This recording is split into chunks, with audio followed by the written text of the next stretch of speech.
All the self-hating Latinos that are so proud that they voted for this, constantly commenting under all my posts saying, great, we voted for this, and saying my family did it the legal way so everyone else needs to as well. First of all, that's not pride, that's privilege, and it's being weaponized. Your family may have come here when the system actually let people in, when quotas were different, when the rules were clear, but now the legal way doesn't even exist for most people. The system is broken on purpose. It's designed to keep people out. Brown people, poor people, our people. You say you voted for this because of law and order, but what law and order tells armed men to chase down people who are just trying to survive? And now due process is being systematically dismantled. They're not just going after criminals, they're going after families. So when you say, great, we voted for this, and you're happy about it, you're not defending your culture. You're defending the people who are erasing it. You can have pride in your roots without turning your back on the people that are still trying to grow theirs. We need to stop siding with the oppressor just because we got lucky. Because next time, you might be the one that they're coming for.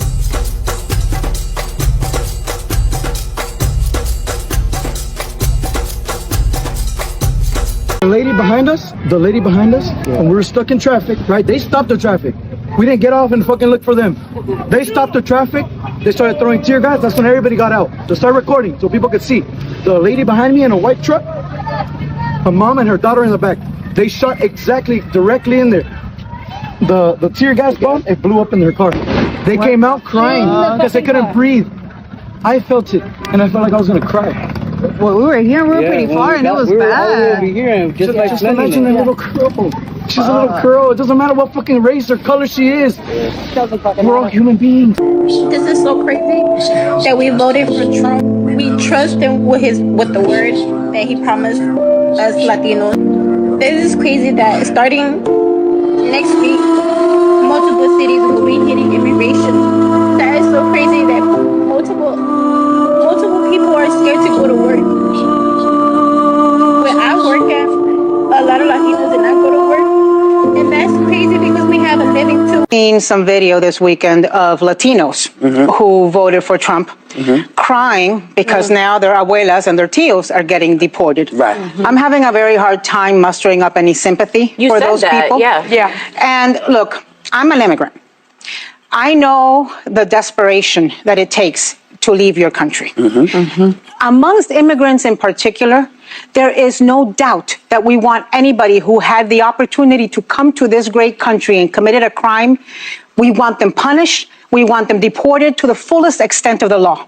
But a lot of good, hardworking people who are in our schools, who are our colleagues, who own houses and businesses here, who are the parents of U.S. citizen children, are getting caught up in this. Because it's been reported that ICE offices all over the country have been given a quota. There is no way they meet that quota just with criminal aliens. And let me just say, I think that what he's done with the military, in addition to the legal aspects that may be involved, has a lot to do with a publicity stunt. The point is cruelty. The point is instilling fear. But it's also very costly.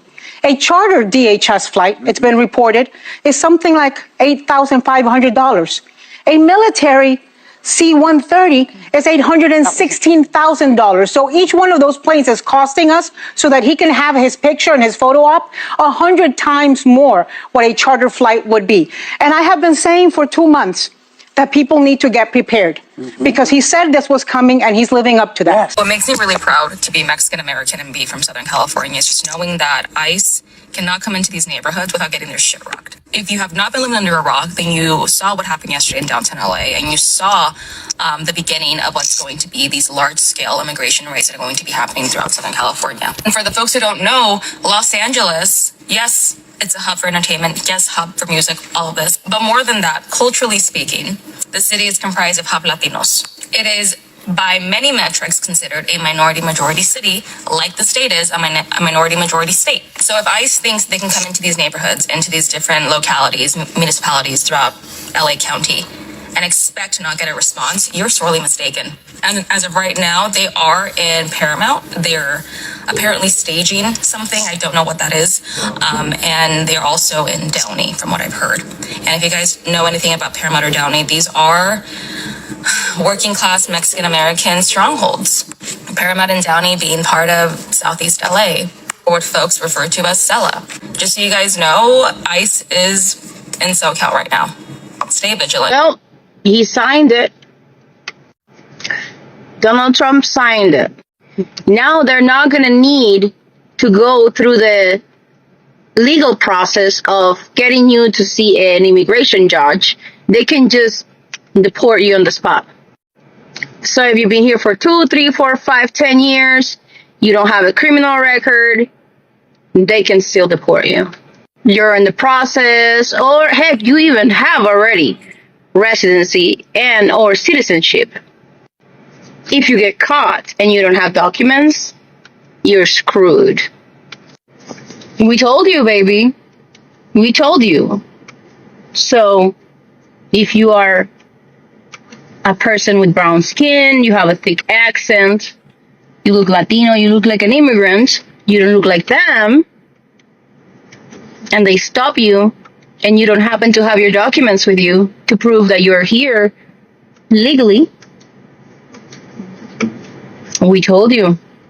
So now you get to live your life having to be extra careful every single day. Probably scared that one of these days you'll forget your documents. FAFO. Fuck around and find out. We told you. It's not about whether or not you're a criminal. If you are an immigrant, if you are Latino, Latina, okay, if you are not from this country or your family were not from this country, you don't belong to them. It's not just some, they want to get rid of everybody. They're going to start little by little, but they're going to do it all. Even you. We told you. We told you. And the innocent people who didn't want this now have to pay for it. However, keep in mind, you asked for this. You asked for this. I'm amazed of how many people from the black community are telling me to go back to Mexico, telling Mexicans to go back to Mexico, because we're illegal and it's a crime. It was also a crime when your ancestors went to Mexico, when they were escaping the white people and Mexico helped them. A lot of Mexicans got killed for that. In the past, black people needed Mexicans. Right now, Mexicans need you guys. We tried to unify with everybody, all people of color. You want to know what they told us? Me no black. Me from the islands.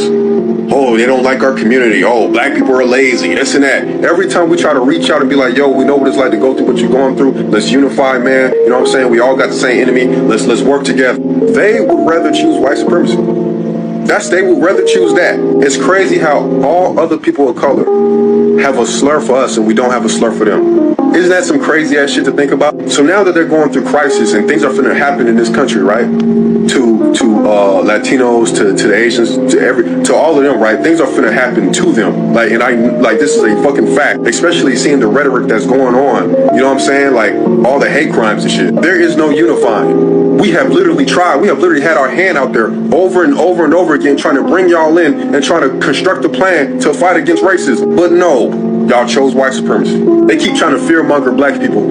If they do this to us, what you think they're gonna do to you? Shit, we won't be surprised. We gonna be ready though. Y'all thought it couldn't be y'all.